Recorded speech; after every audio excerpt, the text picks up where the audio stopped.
Dans l'exercice 3, on te dit 8 petits cubes dans un gros cube. Donc, on voit qu'on a le gros cube A, B, C, D, E, F, G, H. Et dans ce gros cube, on a 8 petits cubes. Donc là, par exemple, on voit qu'on a ce petit cube-là. On part du point E, on arrive au milieu du segment EF. On va à ce point-là, au point E seconde, et ensuite, donc on a ce cube, je dis E toc toc E seconde, A prime, J, O, I. C'est un des 8 petits cubes qui est dans le gros cube que j'ai donné au départ. Donc il y a ce petit cube, deuxième petit cube, troisième petit cube, quatrième petit cube en bas à gauche et derrière, cinquième, sixième, septième et huitième.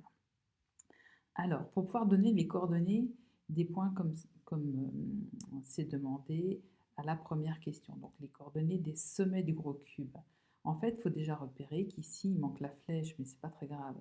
On a l'axe des abscisses, ici, on a l'axe des ordonnées, et ici, on a l'axe des côtes. Le centre du repère, c'est le point O.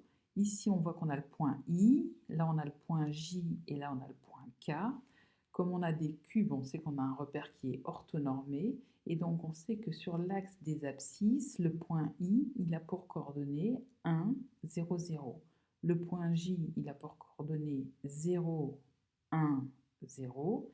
Et le point K, il a pour coordonnées 0, 0, 1. Donc maintenant, on regarde le point A pour trouver les coordonnées du point A. On voit que le point A, il est sur la face qui est perpendiculaire à l'axe des abscisses et qui passe par le point I. Donc le point A, il a la même abscisse que le point I. Donc l'abscisse du point A, c'est 1.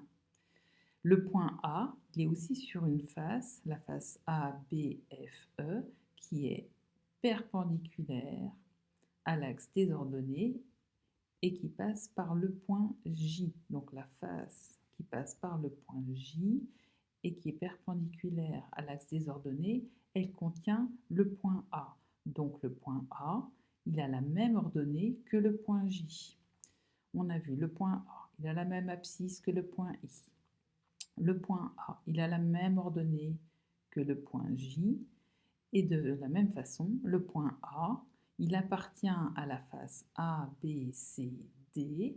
Cette face ABCD, elle est perpendiculaire à l'axe des côtes, l'axe des Z, et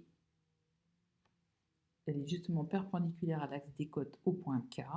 Donc le point A, il aura la même cote que le point K. C'est pour ça que les coordonnées du point A, ça va être 1, 1, 1.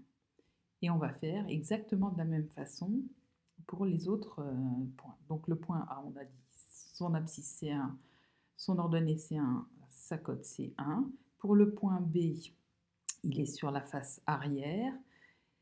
Donc le point B, il est sur la face B, C, G, F, et cette face, elle est perpendiculaire à l'axe des abscisses au point P.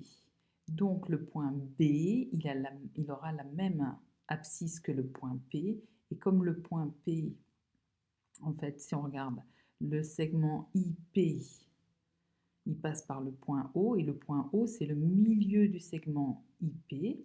Donc le point P, son abscisse, c'est -1.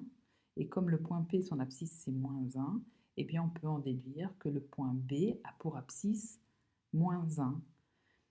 Et on procède exactement de la même façon pour l'ordonnée. Donc l'ordonnée, le point B, il est sur la face A, B, F, E, qui est perpendiculaire en J à l'axe des ordonnées. Donc le point B a la même ordonnée que le point J. Et le point B, il aura la même cote que le point K, puisque le point B, il appartient à la face A, B, C, D, qui est perpendiculaire à l'axe des ordonnées en K. Voilà pour trouver les coordonnées des sommets du cube. Et en fait, on se rend compte que c'est beaucoup plus facile de trouver les coordonnées des centres des faces du cube. Le point I, ses coordonnées, on les connaît très bien, 1, 0, 0. Le point J, 0, 1, 0. Le point K, 0, 0, 1. Et pour le point P, c'est ce que je t'ai expliqué tout à l'heure. Donc en fait, le point P, il est sur l'axe des abscisses.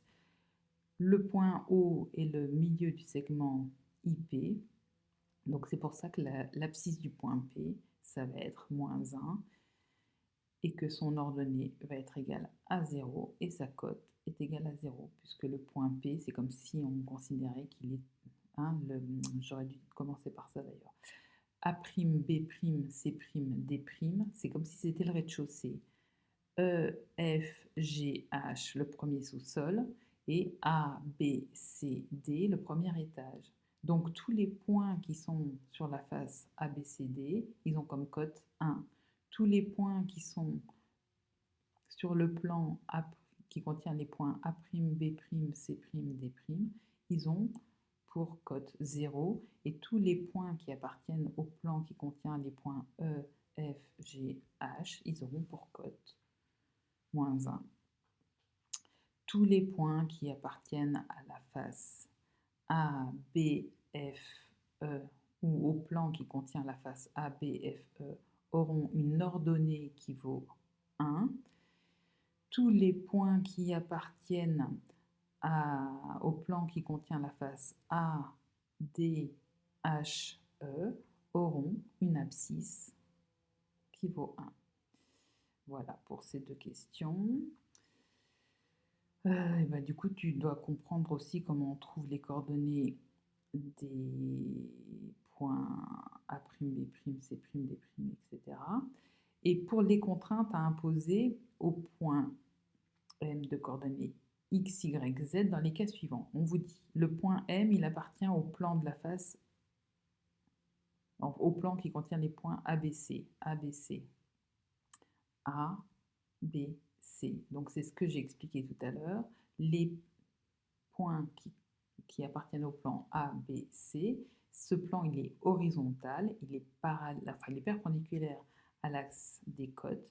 Donc tous les points de ce plan qui contient les points A, B, C auront la même cote que K. Et comme K, il a comme cote 1, donc c'est pour ça que pour les caractériser, on va dire que un point M appartient au plan A, B, C si la cote du point M vaut 1. Donc si Z est égal à 1, c'est pour ça qu'on écrit ça. M appartient au plan ABC si et seulement si sa cote Z, on n'a pas mis Z indice M, on écrit simplement Z en général quand on met les coordonnées du point M, si Z est égal à 1. Et de la même façon, on aura le point M, il appartient à la droite AB. La droite AB, elle est contenue dans le plan ABC, donc il faut qu'on ait Z égale à 1. Et on peut montrer qu'en fait, la droite AB, c'est l'intersection du plan ABC et du plan ABD, par exemple. Et, non, ABD, c'est un mauvais choix. Du plan ABC avec le plan ABF. Et le plan ABF, il est caractérisé par Y égale à 1. Donc c'est pour ça qu'ici, on se retrouve avec le point M, il appartient à la droite AB. Si on a Z égale à 1, c'est-à-dire le point M appartient au plan ABC, et Y égale à 1, c'est-à-dire le point M, il appartient aussi au plan ABF. Donc ici, ça sous-entend Y est égal à 1 et Z est égal à 1. On écrit plus rapidement Y est égal à Z est égal à 1. Pour que le point M appartienne à la face ABFE, donc là en fait la face ABFE, ça sous-entend qu'on est uniquement dans le carré ABFE. On n'est pas dans le plan. Donc on va voir que l'abscisse, elle est forcément comprise entre moins 1 et 1. La cote, elle va être aussi comprise entre -1 et 1. Et par contre, l'ordonnée y, elle est forcément égale à 1. Donc c'est pour ça que ici, le point M appartient à la face ABFE. Ça sous-entend x, il est compris entre -1 et 1. Donc on pourrait écrire -1 inférieur ou égal à x inférieur ou égal à 1. Ou on peut écrire x appartient à l'intervalle -1, 1. L'ordonnée y du point M, elle doit être égale à 1. Et sa cote, la cote du point M, elle est comprise entre -1 et 1. Et tu fais la même chose pour à chaque fois pour chaque condition. Voilà, voilà.